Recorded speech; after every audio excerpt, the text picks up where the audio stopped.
some sketchy shit. Doo-dah, doo-dah, hope I get away with it. Oh, doo-dah, day.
Hello, folks. I'm Dan Hollifield. Welcome to Last Man Standing, a program which seems to be becoming rapidly outmoded.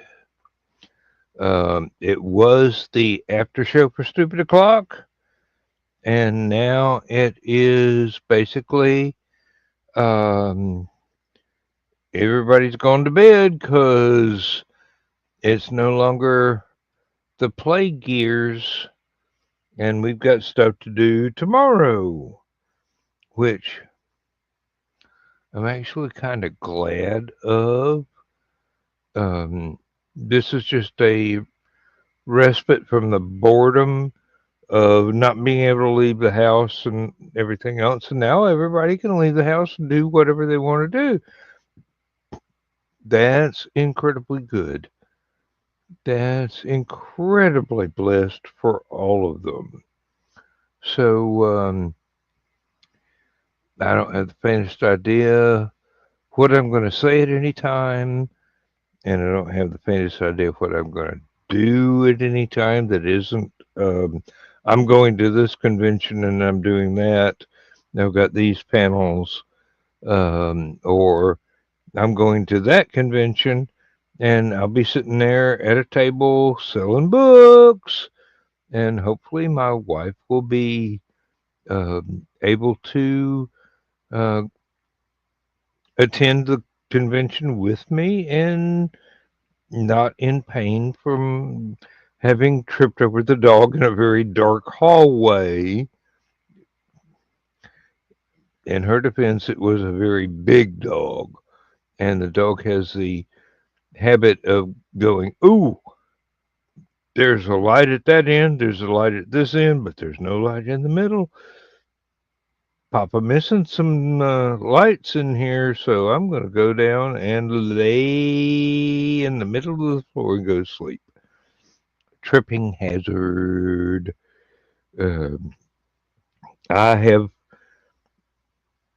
I have actually tripped over the dog a few times myself, but I didn't fall down yet. So, yes, these things, they happen. It's ordinary household accidents. Um, got a lot of mail order deliveries coming next week. Most of them are going to be on Tuesday. But then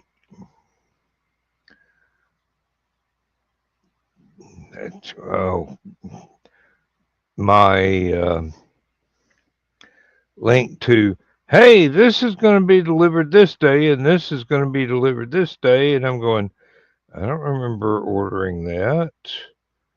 Oh, that's something my wife ordered. Okay, yeah, I got to keep a tight lookout for that because we certainly don't want it to be outside during a rainstorm.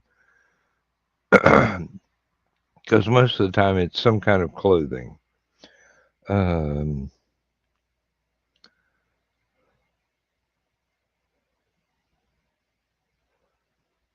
I am doing my best to get everything organized so that I can be a guest creative on Wednesday night's Indie CD Creatives at Play. I think I found everything. Now I'm going to have to sort stuff so it goes a little quicker before the show actually starts. And there's one hole punch tool that I really need to find. Um,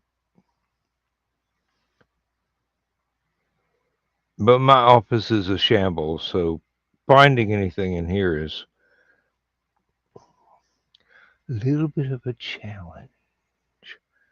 It's not quite a hoarder's house, but it is definitely a hoarder's room in a very otherwise clean house. Supposed to get a 10 by 16 foot shed with uh, 4 by 8, no, 4 by 10 foot loft at each end. Um, we can put a lot of storage in there, and I can set up my power tools in there too. I'm thinking strongly about getting a bank of solar cells and a battery bank with inverter built into it that I can plug all that into and have an outlet or two for other machine tools that I have yet to buy because I don't know what kind of stuff I'm going to be needing. Um, we'll see as events eventually eventuate. We'll find out.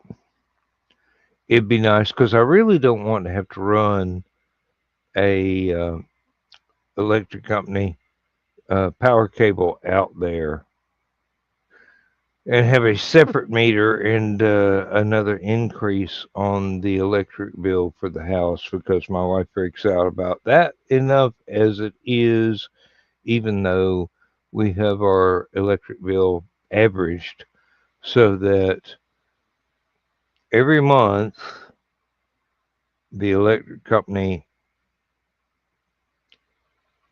averages what electricity we have used over the last year, and that is the bill you pay. In the summertime, air conditioner drives the average up. In the wintertime, the heater drags the average up. Spring and fall, we can really do without any external things except maybe the dehumidifier because we're in Georgia. It's humid here all the time. Um,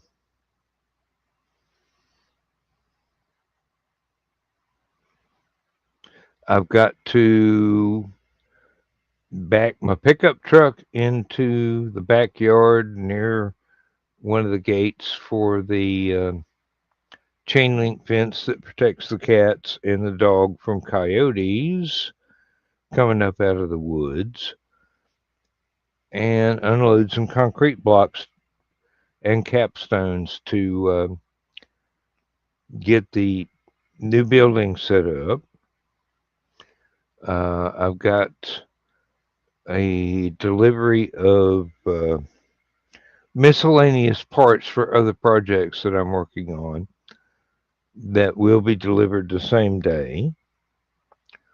Uh, I've got a brand new cell phone coming that day because I stupidly put my cell phone in a shirt pocket and then bent over to pick up something off the concrete porch and smash. The screen on my cell phone is cracked in numerous places, and the phone is old enough to where nobody makes the parts to fix it anymore. So I've got to get used to a brand new cell phone. But they promised me that they will be able to transfer my phone number to the new phone as well as all the apps and data that's in the old phone to my new phone. It's not going to be anything fancy. It's not going to be an iPhone, whatever. Um, I've got an iPad. Um, I like using it for some jobs, but not for everything. So I don't think I'd want an iPhone for everything. I don't know. Might change my mind if I ever got froggy and decided to buy one. But right now, track phone has been very, very good to me, and that's what I'm going with. This one will be a Motorola 5G, and the network around my house is 4G, so hopefully it's backwards compatible. We'll find out. Um,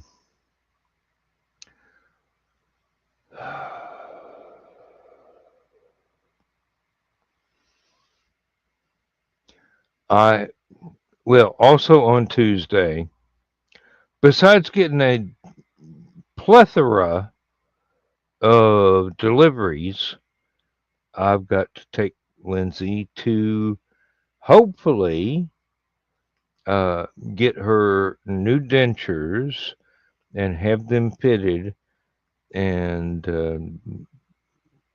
hopefully the deliveries will show up in a timely manner, and she won't have to wait too long because I'll have to take her there early in the morning and drop her off,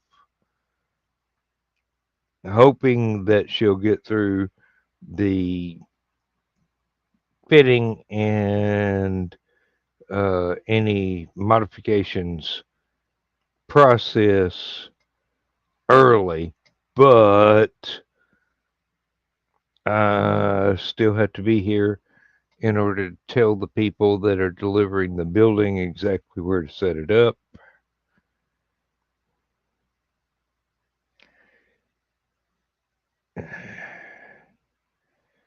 It never rains, but it pours. So much stuff arriving, and not only is there no place to hide, there's no way to delay the inevitable. Um, she's had this appointment set up for months, about a month and a half, actually, to be as accurate as I can be. So we're hoping that her new dentures are completely ready when she gets there, and all they have to do is kind of fine tune it a little bit. I mean, take a Dremel to it, cut this down, fine. Is that right? Okay. A little bit more right here. Right. Got that. Um, they, they did a good job on my dentures, but I never went through the customizing process. So they're not uncomfortable to put in or to wear, but I have yet to wear them long enough at a time to get really used to the way they are. And I'm going, I can't taste anything. I'm coughing and gagging because a little bit of it is just a little too far back in the roof of my mouth, and it's triggering my gag reflex. Usual stuff with dentures. I mean, I am of a certain age. Um, I'm within just a couple of years of being 70. Um, you wouldn't have known it, would you? Uh, um, I'll wear them when somebody's wanting to take special pictures of us, and I'll wear them to try and eat something with. Although with the dentures, it seems like half of the taste sensors in my mouth are covered up by the dentures, so I can't taste anything, which is really unpleasant because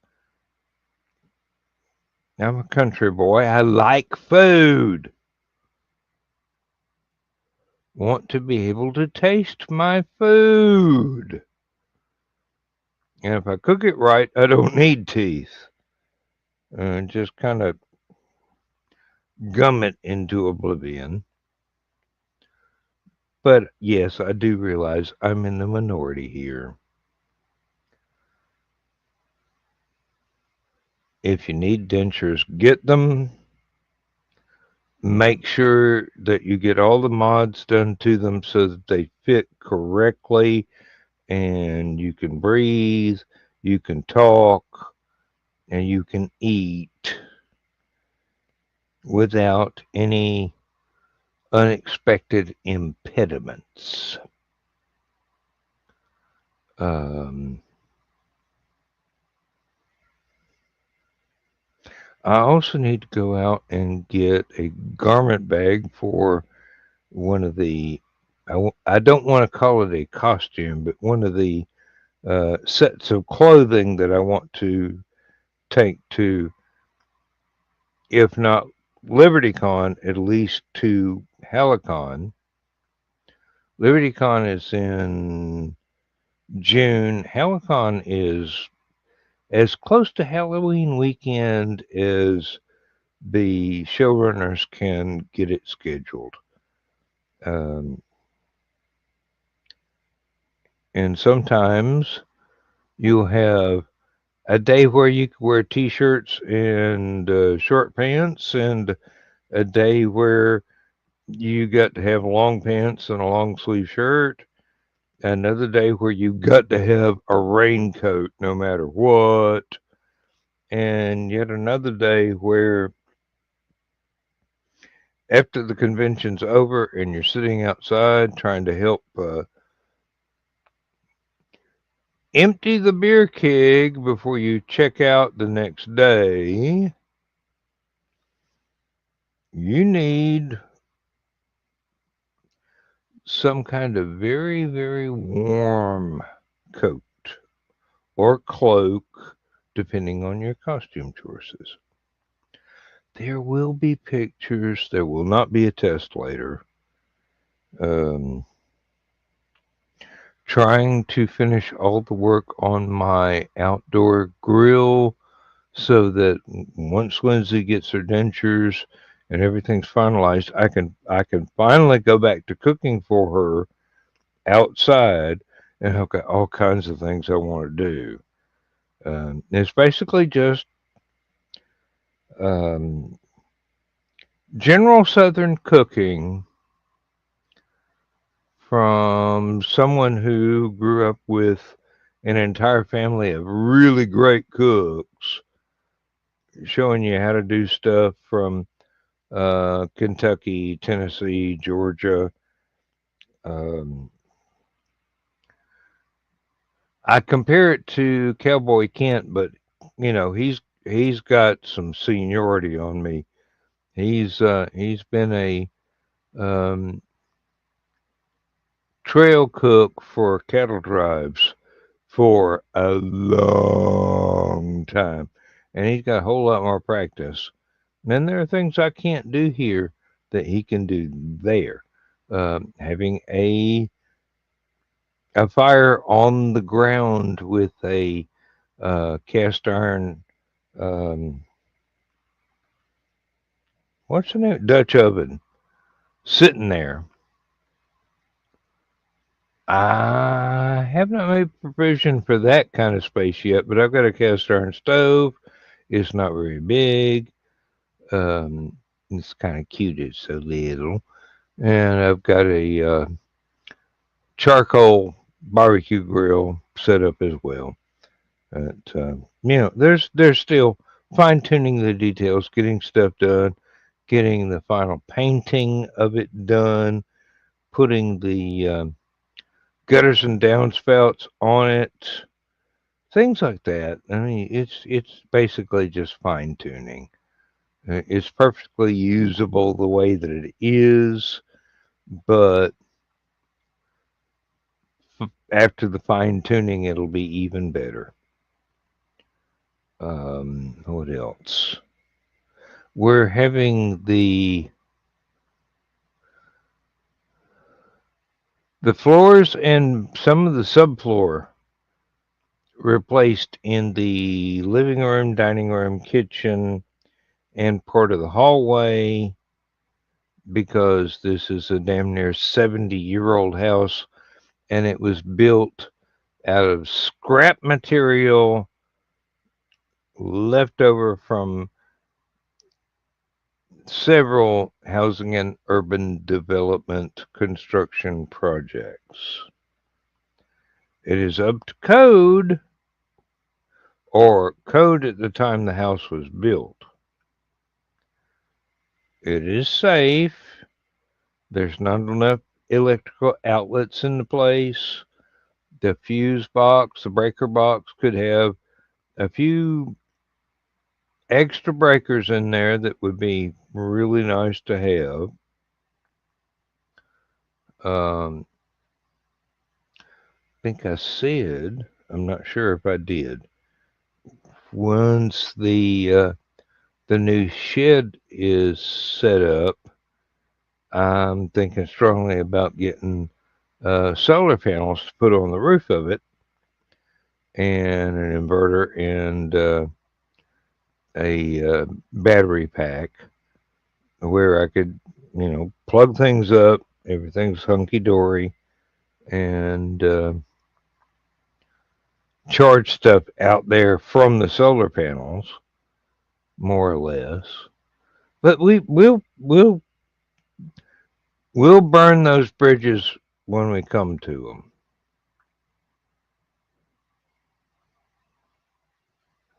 Don't know. We'll see. Everything's up in the air right now. Um, Lots and lots of stuff being delivered next week. Um, Lindsay got a fantastic kilt, and it doesn't match mine, but it is much more traditional than the survival utility kilt that I got for myself. Um, on Creatives at Play, I will be working on a baldric for well, you can call it a sword.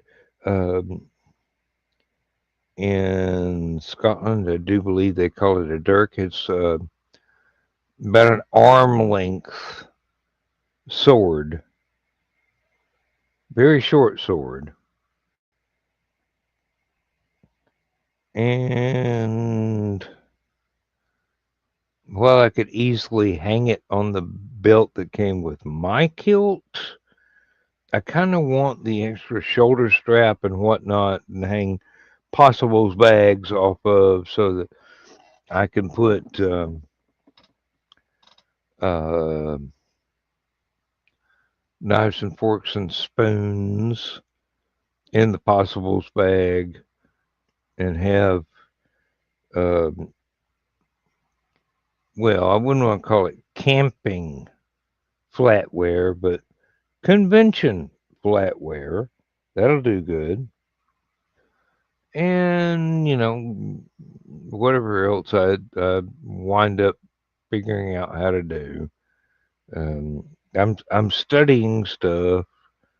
I'm trying to do this, and somebody asked me if I was going to try and adopt a Scottish or Irish accent and start playing bagpipes, and I go, not bloody likely, no. Uh, Woodwinds are not an instrument I can play easily. Um,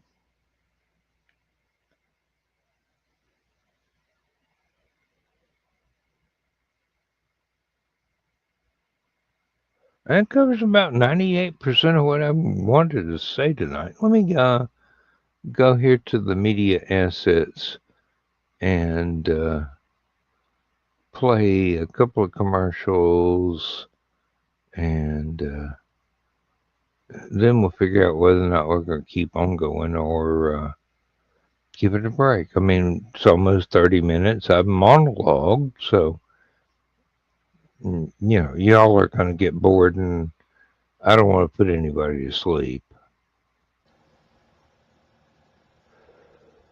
In the early days of the Korean War, an underage boy ran away from his family's farm in West Virginia to join the Army. He quickly transferred to the Air Corps and became a fighter pilot. Somehow, he became useful to several alphabet agencies, so he was recruited to help them during the Cold War. Eventually, he got tired of being a spy and tried to retire. Fate had other ideas. These are some of the early adventures of Captain Tom Darby of the U.S. Army Air Corps. From before that fateful night, he rode his motorcycle around a curve too fast on a back road in rural Georgia and accidentally began a new life entirely.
Now, there is a bit of bad news for anybody who intends to file a copyright strike on any of the music used in my videos, not only the ads, but the show itself.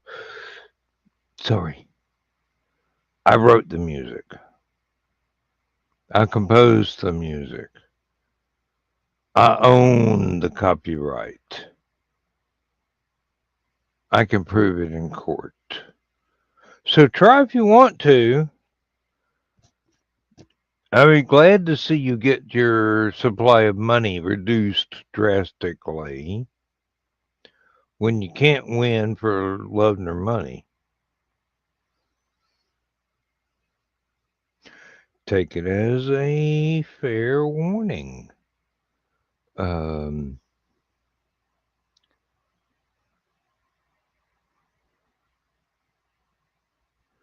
every ad that I do,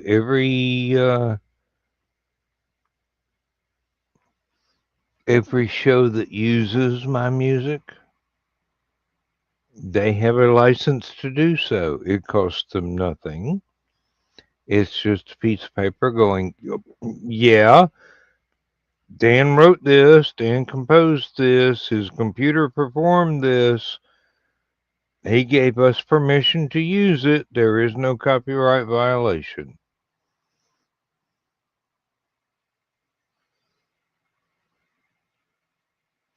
I've had people show up trying to copyright the Star Spangled Banner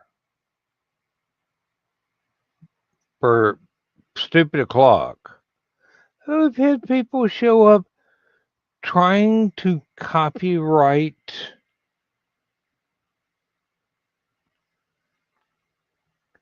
also Sprush Zarathustra, even though it's several hundred years old and already in the public domain.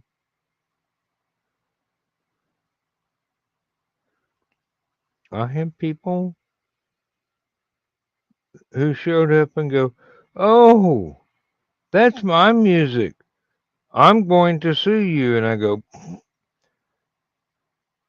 "Fat chance. Good luck. I own the copyrights myself. You're not getting a settlement out of this. You're going to have to pay court costs, and then you're going to have to pay me damages and defamation of character." I'm ornery. I'm allowed to be ornery. I'm old. You know, most people don't know exactly how old, but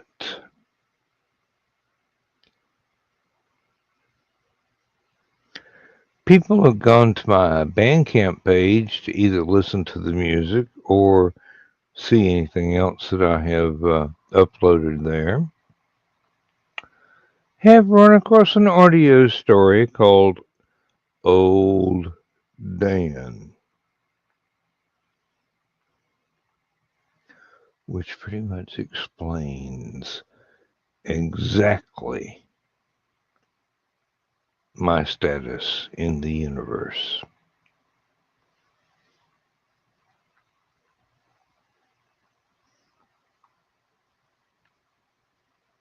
So it's what is the address? I don't remember it. I will have to look it up. It is there we go, there's the right link.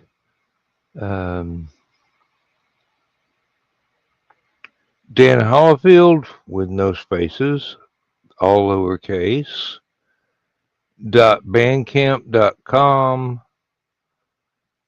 There are 9 albums of my music there.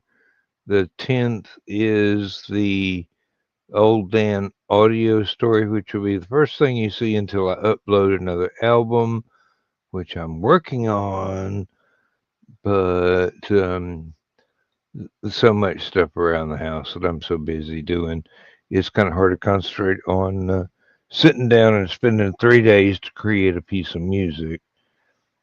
And 3 days times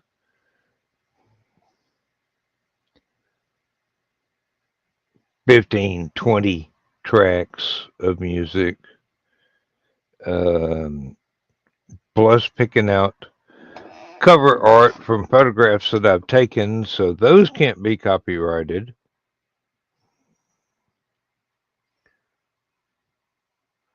And it's a little slow. And I'm also trying to write more stories, and I've got one I'm almost finished with that I want to do artwork for the cover, the front and back cover. It's not going to be easy. And if you've ever seen any of my artwork, you'd understand why. Because I use very, very small paintbrushes to put in very, very, very tiny details on things. And it's not something that looks like uh, somebody just used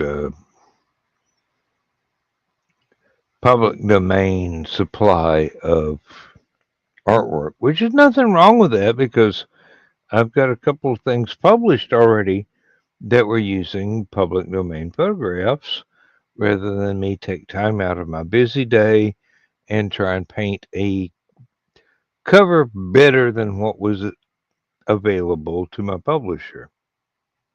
We'll see whether or not I've got another novel at the publisher that I've already done the cover artwork for, at least the front cover artwork. And I've got, as I said, about 80 to 90% of another novel done that I definitely want to do an oil painting for the cover. I, it's been so long since I've been able to paint, not because of any injury or infirmity, but because I've been so busy doing other things. I don't want to forget the skills that my mother and all the professors at the art college I went to tried to impart to me. And yes, I mentioned my mother first because she taught me a lot more than the art professors ever were able to. They didn't cross over very much. They were congruent. Um, they worked together in a synergy. And if anybody has the same kind of vocabulary I do, your eyebrows just went, "Whoa!" I know that musical reference. But, yeah, um, Mom taught me things that the art teachers all through my school years um, didn't know to try and teach me, and then art teachers all through my school years, even up into college, taught me things that my mother had not either encountered or thought were immaterial. Turned out, I thought they were very material and I needed to know them, so I learned. Oh, and thank you, Daddy. Rest in peace for teaching me a little bit about doing drafting of machines and buildings and things. Totally different skill, but not really.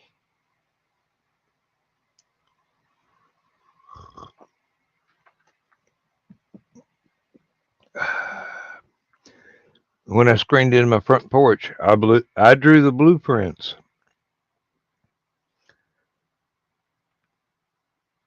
And then I went and bought the parts, and then I put it together, and it's pretty bloody solid even now.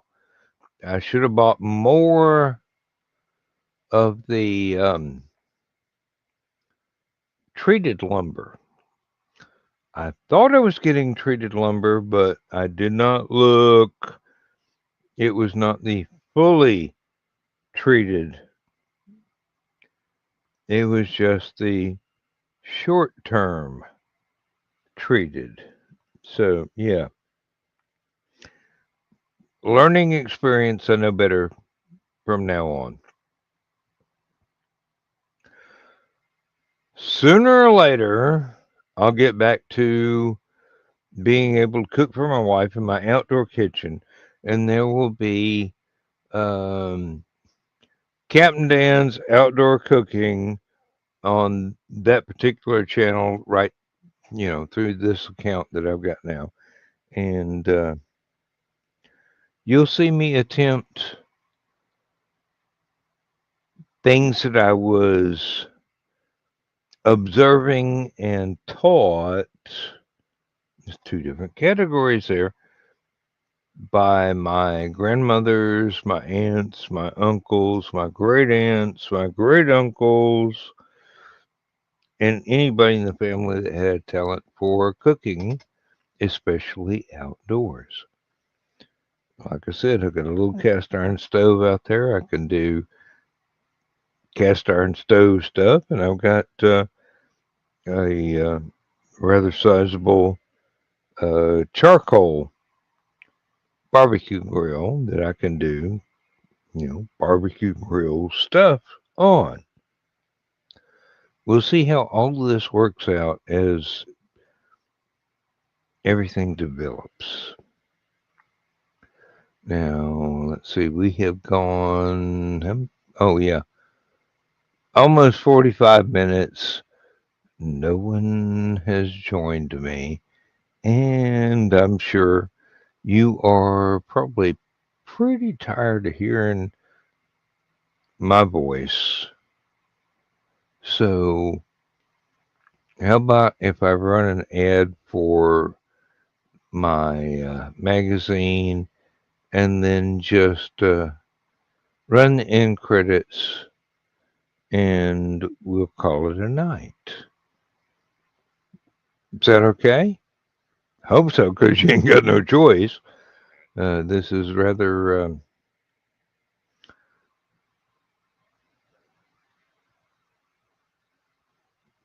non-diplomatic.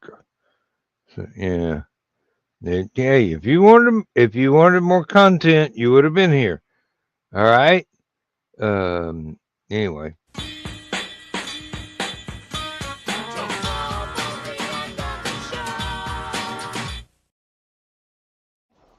Hello, I'm Dan Hollifield. I'm the senior editor and publisher of Aphelion Webzine, the world's oldest free creative writing e-zine since 1997. Since then, we have helped over 500 amateur writers learn what they needed to turn pro. www.aphelion-webzine.com and read not only what we've got going on right now, but 28 years worth of our archives of stories. Thank you very much.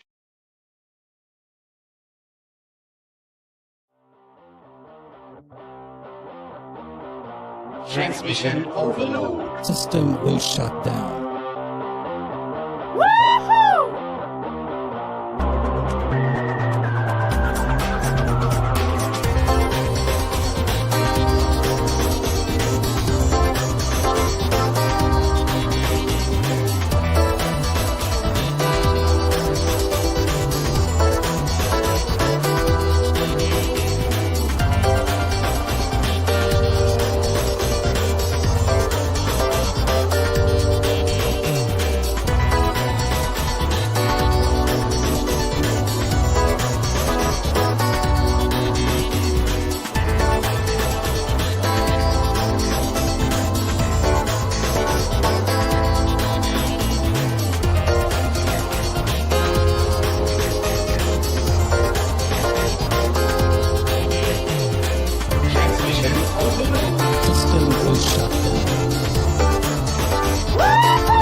Transmission overload. System will shut down. System will shut down. System will shut down.